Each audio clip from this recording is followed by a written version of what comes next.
لیس علیک نشته پتا باندې هداهم د دوی هدایت ولکن الله لیکن الله پاک یهدی هدایت کی من هغه چاته یشاء چې وغواړي.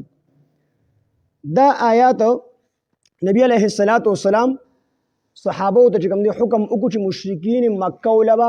صدقه نه ورکوي، مشرکان ولبا صدقه نه ورکوي، او په دې غرض باندې دا حکم وکړو چې دا مشرکین نو مسلمانان صدقه نه ورکوي نو دوی به تنګ شي را به شي اسلام بروړي. نو الله پاک جل شانه دا آیات نازل کو چې کو د دین د صدقې ممنه کو دی غریب او محتاج خلک دی په مشرکانو کې په کافرانو کې نو دی له د صدقې ممنه کو ځکه چې هدایت ستا کار نه دی چې ما د چا د لپاره هدایت لیکلی وي او ما د چا د لپاره د هدایت فیصله کړې وي هغه ته هدایت ملاويږي، او چې ما ورلا د هدایت فیصله نه وی کړې د ایمان د راوړو فیصله مې ورلا نه وی کړې نو کو تسل پیری بدی باندې صدقې بند کی نو دی هدایت نشي کولای دی ایمان نشي راوړلی. نو الله پاک جل جلاله نبی علیه السلام ته دې کې دا فرمایي چې لیس علیک نشته پتا باندې هدا هم د دې خلکو هدایت ولکن الله لیکن الله پاک یهدی من یشاء چاته چې وغواړي هدایت ورکوي. وما تنفقوا او د دین دا خبروم ثابتېږي چې صدقه چې کوم نه صدقه نو دا کافر لا ورکول شي کو نشي ورکول، صرف مسلمان لا به ورکوي. نو وی چې عشر او زکات دا مسلمان لا به ورکوي دا کافر لا نشي ورکول. البته صدقات چې دي صدقې نو دا کافرانو لا ورکول شي خو هغه کافر لا به ورکوي چې کوم ذمي کافر وي نستا په ملک پاتې کیږي او ټیکس ورکوي لکه د څنګه د اقلیت دي نو کو دې کو غریبانانی چې ورله صدقه ورکړه نو په دې باندې هم الله پاک جل شانه دې ثواب ورکوي، الله پاک پر رضا کیږي ځکه دا هم د الله پاک مخلوق دی. خیراتی پیسې ول ورکول شي کافرانو لا خو کو په دارالحرب کې وي یا د مسلمانانو خلاف جنگيږي یا په دغه پیسو باندې د مسلمانانو خلاف کتابونه لیکي تبلیغ کوي بیا غیله نشي ورکول لکه دلته قادیانان دي نو قادیانان له نشي ورکول او د عام کافرانو چې کوم دي سیکان دي اندوان دي زموږ په ملک چې کوم پاتې کیږي دوی له خیراتي پیسې ورکول شي ځکه الاهل عیال الله الخلق عیال الله مخلوق دا ټول د الله پاک جل جلاله د اهل او د عیال په شان دي څنګه چې موږ په بچو باندې خپه کیږو د دین ډیر زیات الله پاک په خپل مخلوق باندې خپه کیږي. یو فاحشه زنانه وا او ډیره ګناګار وا هر قسمه ګناه به کوله خو یو تګي سپیله په پاڼه کې چې کوم دی اوبروخه جوړي الله پاک دغه مغفرت دغه نه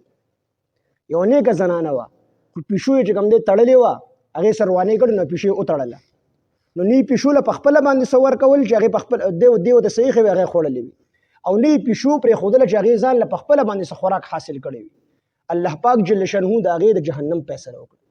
الله په خپل مخلوق باندې ډیر خپه کیږي. نبی علیه الصلاۃ والسلام د زناور سره مینه محبت کو او غیب سره محبت کو. تاسو په زمکه والا باندې رحم کوئ نو اسمان ولینی الله پاک په تاسو باندې رحم کوي. نبی علیه السلام فرمایي چې ما هغه پښو ولیدله په جهنم کې چې هغه الله پاک په هغه خزه باندې مسلط کړي او په جهنم کې په هغه خزه باندې چکونه لګول. د دې وجه څوک چې بانګیان جنگي څوک چې سپي جنگي څوک چې د نور زناور جنگي نو دی باندې به الله پاک دک زناور په جهنم کې مسلط کړي. کو څوک سپي جنگي نو د سپي په الله مسلط کړي او د باندې په جهنم کې چکونه لګي. کو څوک بانګیان جنگي نو دا بانګي به الله پاک په جهنم کې مسلط کړي او دا بانګي په جهنم کې به باندې چکونه لګي. دا سخت ګناه دي. ان دې دي دا سپي چې جنگي یقینو کې دا سپي چې کوم دی پرو دي لاندې او دا بل سپي پیران ختی ویني ته رواني وي او چې دې جګړه وبېلی نو په زخمی حالت کې د مالک راشي او سپي ته لوړو نیسي جګړه دی ولې وبېلل دومره ظلم کول په دې باندې الله پاک ډېر خپه کیږي. نو ذمي کافر لا چې کوم په مسلمانانو په ملک کې پاتې کیږي او د مسلمانانو خلاف تبلیغ نه کوي لکه د قادیانیانو په شان دي نو دله چې کوم دی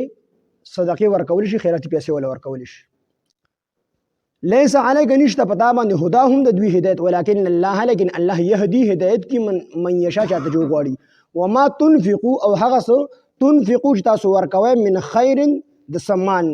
فلانفسکم نو دا تاسو د خپل ځانونو لپاره ورکوي. کو تاسو د مال نه صدقې ورکوي خیراتي پیسې ورکوي زکات ورکوي عشر ورکوي نو الله وی دا زما د لپاره نه ورکوي د خپل ځان د لپاره ورکوي ځکه چې تاسو ته به پوره بدله ملاوي تاسو ته به دې پوره بدله ملاوي.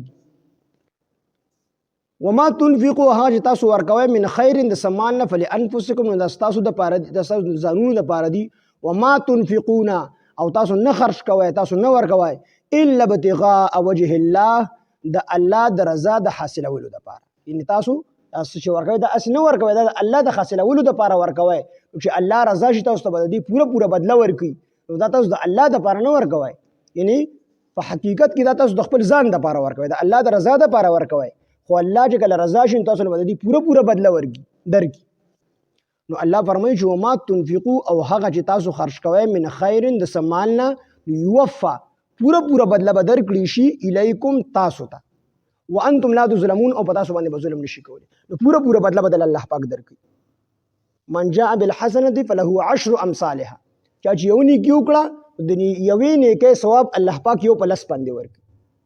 نو کو تاسو یو نیکی وکړه یو روپۍ خو په عام حالاتو کې ورکړه دا غي ثواب د الله پاک کم نه کم یو په لس باندې درکړي او کو د الله په لار کې خو خرج کړي دا غي کم سے کم درجه دا ده چې الله پاک جل شانه دا غي بدله یو په 100 دل درکړي چې یو روپۍ د خرج کړه دا غي بدله به الله پاک یو په 100 باندې درکړي نو پوره بدله به الله پاک درکړي د هغه وانتم لا تظلمون او پتا سو باندې به ظلم نشي کولی د دینه به کمولی نشي او زیاتولی بشي ظلم به در باندې نشي کولی احسان به در باندې الله پاک کوي چاته چې الله وګوري والله يضاعف لمن يشاء الله زیاتی د چا د پاره چې وګوري د 200 نه زیاتی د 100 نه زیاتی چې الله چار پر وګوري